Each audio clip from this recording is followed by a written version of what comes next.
பார்த்ததுல மேடம்க்கு ரொம்ப சந்தோஷம். எத்தனை நாள் வந்திருக்கேன், எத்தனை தடவை பார்த்துருக்கேன், இருந்தாலும் இன்னைக்கு பார்க்கறது ஒரு சிறப்பான ஒரு பார்வை. அப்படிதானே? எல்லாரும் இன்னைக்கு ரொம்ப அழகா இருக்கீங்க பார்க்கறதுக்கு. எப்பவும் யூனிஃபார்ம்லேயே பார்த்துருக்கேன். இப்போ இருந்தாலும் இந்த ஸ்பெஷல் யூனிஃபார்மோட அந்த கலர் கலராக இருக்கிற பிள்ளைங்களை பார்த்த உடனே கொஞ்சம் ஒரு அப்படியே சொங்கிவாக இருந்தாலும் இப்படி பார்த்த உடனே அப்படியே ஒரு பிரிஸ்க் ஆயிடுது. அதுலேயும் அந்த ஃபர்ஸ்ட்ல ஆடின அந்த எல்லோ குட்டிங்களை பார்த்த உடனே எனக்கு கொஞ்சம் சுறுசுறுப்பு வந்துச்சு. என் பக்கத்தில் இருக்கிற மேம் கேட்டாங்க, என்னம்மா ஒரு மாதிரி இருக்குன்னு சொன்னீங்க, இப்போ எப்படிமா இருக்கு, இப்போ எப்படிமா இருக்குன்னு. அந்த ரெண்டாவது ஆடின ப்ளூ கலர் பிள்ளைங்களை பார்த்தோன்னே எனக்கு கூட கொஞ்சம் பிரிஸ்க் ஆயிட்டேன்.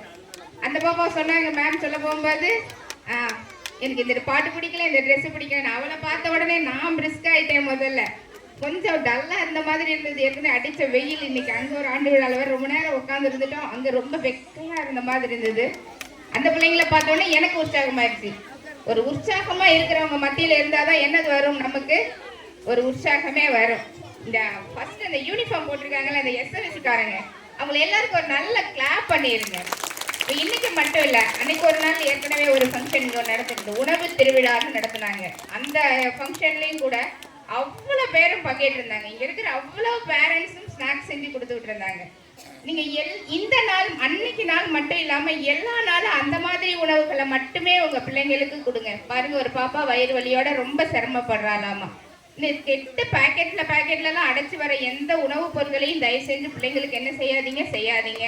அதை இந்த எஸ்எம்சியில் இருக்கிறவங்க எல்லாரும் உங்கள் ஊருக்கு ஃபுல்லாக எல்லாருக்கும் சொல்லுங்கள். நீங்கள் சொன்னீங்கன்னா கண்டிப்பாக உங்கள் ஊரில் இருக்கிறவங்க எல்லாரும் என்ன செய்வாங்க, கண்டிப்பாக கேட்பாங்க. என்னதான் டீச்சர்ஸ் சொன்னாலும் அந்த ஊரில் இருக்கிறவங்க அந்த விஷயத்தை இன்சிஸ்ட் பண்ணி சொல்ல போகும்போது இன்னும் கொஞ்சம் எஃபெக்டிவாக இருக்கும். நாங்கள் காலையிலேருந்து சாயங்காலம் வரைக்கும் உங்கள் பிள்ளைங்கள பத்திரமா வச்சுருக்கோம். அதே மாதிரி நீங்களும் என்ன செய்யணும், உங்கள் பிள்ளைங்கள ரொம்ப பத்திரமா வச்சுருக்கணும். என் கூட உள்ள என் சகோதரி சொன்ன மாதிரி எந்த இடத்துலையுமே பார்க்காத ஒரு டிசிப்ளின். இல்லைன்னா பிள்ளைங்க அங்கே போகும் இங்கே போகும், எந்திரிச்சு நடமாடிட்டே இருக்கும். இங்கே யாரும் டீச்சர்ஸ் யாரும் பிள்ளைங்களை உட்காரு நகரு நேராரு அப்படி எதுவுமே சொல்லலை. அவங்கவுங்க பாட்டுக்கு உட்காந்து அவங்கவுங்க ஒத்த பார்க்குறாங்க. அதுக்கு காரணம் பேரண்ட்ஸ் தான். நம்ம கரெக்டாக இருந்தோம்னாக்கா நம்ம பிள்ளைங்களை எப்படி தான் இருக்கும், கரெக்டாக தான் இருக்கும். அதே மாதிரி ஒரு நல்ல ஊர், ஒரு நல்ல பேரண்ட்ஸு, நல்ல பிள்ளைங்க, நல்ல பிள்ளைங்களை எல்லாரையும் நல்லா படிக்க வைங்க, நிறைய படிக்க வைங்க. இங்கே நிறைய புக்ஸ் இருக்கு, நிறைய வளம். எந்த வளம் இல்லை இந்த திருநாட்டில் மாதிரி என்ன வளம் இல்லை நம்ம பள்ளியில். எல்லா வளமும் நம்ம ஸ்கூலில் இருக்குது. நீங்கள் அது எல்லாத்தையும் என்ன செய்யுங்க, கண்டிப்பாக பயன்படுத்திக்கோங்க. ஒரு காடு மாதிரி இருக்கிற ஒரு இடத்துல ஒரு முதியவர் ஒருத்தர் மாடு மேய்ச்சிட்டு இருந்தாராம்மா. அப்போ மாடு மேய்ச்சிட்டு இருக்க போகும்போது அவருக்கு அந்த மாடை கட்டி போட்டுட்டு அவர் போய் சாப்பிட போகணும்னு நினைக்கிறாரு. நம்ம விட்டுட்டு போனால் மாடு எங்கேயாவது போயிடும், அப்படி தானே?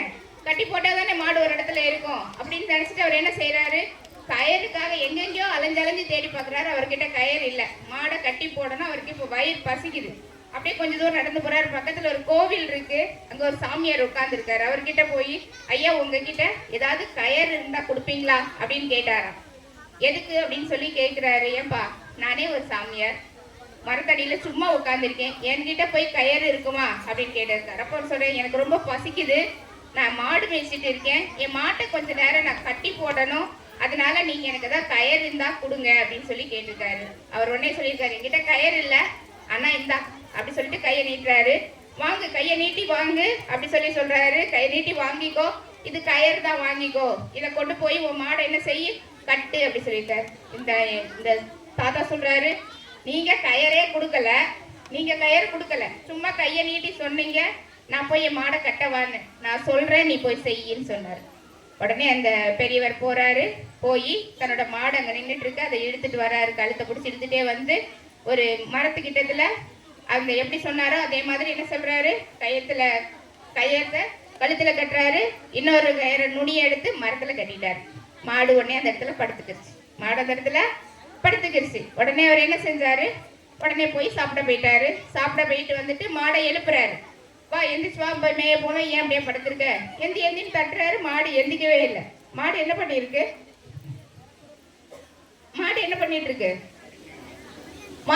இருக்கு, தாத்தா என்ன செஞ்சுட்டு போனாரு, மாடை கட்டி போட்டுட்டு தானே போனாரு. பதில் சொல்லு, மாடை என்ன பண்ணிட்டு போனாரு, மாடை கட்டி போட்டுட்டு போனாரு. எழுப்பி பார்த்தாரு, மாடு எந்திக்கவே இல்லை. இவருக்கு உடனே பயம் வந்துருச்சு. ஐயோ, இந்த சாமியாருக்கு ஒரு கயிறை கொடுத்தாரு, நம்ம கட்டி போட்டோம், அது என்ன செய்ய மாட்டேங்குது, எந்திக்க மாட்டேங்குது. என்ன மந்திரம் போட்டாரோ, என்ன மாயம் போட்டாரோ தெரியல. என்ன மந்திரம் போட்டாங்களோ மாயம் போட்டாங்களோ அப்படியுமா நீங்க எல்லாரும் அப்படியே கம்முன்னு உட்காந்துருக்கீங்க. அதே மாதிரி என்ன பண்ணிட்டாரு, என்ன மந்திரம் போட்டானோ மாயம் போட்டானோ தெரியல, மாடு எந்திக்க மாட்டேங்குதுன்னு சொல்லிட்டு விறு விறு விறு விறு விறுன்னு சாமியார் கிட்ட போனாரு. சாமி, மாட்டை எழுப்பி பார்த்தா எந்திக்க மாட்டேக்கு, நீங்க என்ன பண்ணீங்க சாமினாரு. நான் கயிறை கொடுத்தேன், நீ கட்டி போட்டல, நீ திருப்பி அதை அவுத்து விட்டியான்னு கேட்டாராம். என்ன பண்ணியா, அவுத்து விட்டியா அப்படின்னு கேட்டாராம். இவர் உடனே அந்த இடத்துக்கு திரும்ப போய் என்ன செய்யறாரு, அந்த கயிறை அவுக்குற மாதிரி செஞ்சாரா. அந்த மாடு தன்னை போல என்ன செஞ்சிருச்சான், தூர எந்திரிச்சிருச்சான். அதே மாதிரி தான் எதுவுமே இல்லாத ஒரு மாய வலையாகிய செல்போன், இந்த அண்ணன் நிப்பாட்டி வச்சிருக்காரு பேர் மேல உயரத்துல, அது மாதிரி இருக்கக்கூடிய ஒரு மாய வலைங்கிற ஒரு செல்போன் கையில எல்லார்கிட்டையும் இருக்கு. அதுல ஒண்ணுமே இல்லை, அதை நீ தூர தூக்கி போட்டுரு. அது வெறும் கயிறு மாதிரி தான், சாமியார் கொடுத்த வெறும் டை மாதிரி தான் அது. அதை தூர தூக்கி போட்டுட்டீங்கன்னா எல்லாரோட மைண்டும் ரிலாக்ஸ் ஆயிரும். எல்லாம் அம்மா கையில இருக்கிற போனையும் தூக்கி முதல்ல தூரம் போட்டுருங்க. அது வேண்டவே வேண்டாம். அது ஒரு வெறும் வெத்து மாய வலை. அதே மாதிரி தான் ட்ரிங்க்ஸ், அது இது குர்குரே எல்லாமே மாய வலைகள். சின்ன பிள்ளைங்களை கெடுக்கிறதுக்காக புதுசா கிளம்பி வந்த ஒரு என்ன சொல்றது, அப்படி ஒரு தேவையில்லாதது. அந்த விஷயங்கள்ல இருந்து பிள்ளைங்களை எல்லாரையும் வெளியில கொண்டுட்டு வாங்க. யாரும் எந்த மாய வலைகளுக்குள்ளேயும் பிள்ளைங்க சிக்கிராம ரொம்ப பத்திரமா பார்த்துக்கோங்க. வீட்டுக்கு வந்து அப்படியே செல்போன் தான் வேணும்னு சொன்னா எங்ககிட்ட மணற்கேணின்னு ஒரு ஆப் இருக்கு. அந்த ஆப்பை என்ன செஞ்சிருக்கேன், நான் ஏற்கனவே ஒரு தடவையும் இதே ஸ்கூல்ல சொல்லிட்டு போயிருக்கேன். மணற்கேணி ஆப்பை டவுன்லோட் பண்ணி கொடுங்க. அதுல ஸ்கூல் சம்பந்தமான விஷயங்கள் நிறைய இருக்கு. அந்த விஷயங்கள் எல்லாத்தையும் பிள்ளைங்க படிக்க வைங்க. அதுக்குள்ள இருக்கிற விஷயங்களுக்கு எல்லாத்தையும் பிள்ளைங்க படிக்க ஆரம்பிக்கும். பிள்ளை கையில ஒரு செல்போன் வச்சதுன்னா அது என்ன பண்ணுது ஏது பண்ணுதுன்னு பாருங்க. வீட்டை விட்டு குழந்தைங்க வெளியில போகுதுன்னா அது யாரு கூட சேருது, அது என்ன பண்ணிட்டு இருக்குதுங்கிறத வாட்ச் பண்ணுங்க. பிள்ளைங்க மேல எல்லாரும் கண்ணும் கருத்துமா இருங்க. பிள்ளைங்களை கண்ணும் கருத்துமா பார்த்துக்கோங்க. நாங்க எப்படி உங்ககிட்ட அழகா இந்த இடத்துல பத்திரமா வச்சிருந்து எவ்வளவு டிசிப்ளின்டா கொடுக்குறோமோ அதே மாதிரி டிசிப்ளின்டா நீங்களும் எங்ககிட்ட திருப்ப அந்த பிள்ளைங்களை என்ன செய்யணும். இந்த வயசுல மட்டும் இல்ல, என் பெருசு வளர்ற வரைக்கும் அந்த குழந்தைங்களுக்கு எல்லா விதத்திலையும் என்ன செய்யுங்க, எப்பவும் முன்னோடிகளாவே நீங்க எல்லாரும் இருக்கணும். அது மாதிரி இருக்கிறத நினைச்சு நான் ரொம்ப சந்தோஷப்படுறேன். உங்க எல்லாரையும் மனதார வாழ்த்துகிறேன். உங்க அத்தனை பெற்றோர்களுக்கும் என்னுடைய மனதார்ந்த வாழ்த்துக்கள்.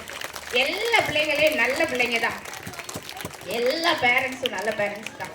பிள்ளைங்களை பத்திரமா வளங்க, பிள்ளைங்களை எல்லாரையும் பத்திரமா பார்த்துக்கோங்க. இந்த கோடை காலங்களில் கூட வரக்கூடிய எந்த விதமான கெட்ட கிருமிகளும் நம்ம பிள்ளைங்களை பாதுகாக்காம நல்ல பத்திரமா பாதுகாக்கணும்னு சொல்லி கேட்டுக்கிட்டு இந்த இறைவன் உங்களுக்கு எல்லாருக்கும் நல்ல வளமும் நீடிய செல்வமும் நீடிய ஆயிலையும் கூட கொடுக்கணும்னு கேட்டுக்கிறேன். இந்த பள்ளியில் உள்ள ஒவ்வொரு ஆசிரியர் பெருமக்களையும் மனதார வாழ்த்துகிறேன். இவங்க எல்லாரும் ரொம்ப பிரமாதமா வச்சிருக்காங்க. எனக்கு எல்லா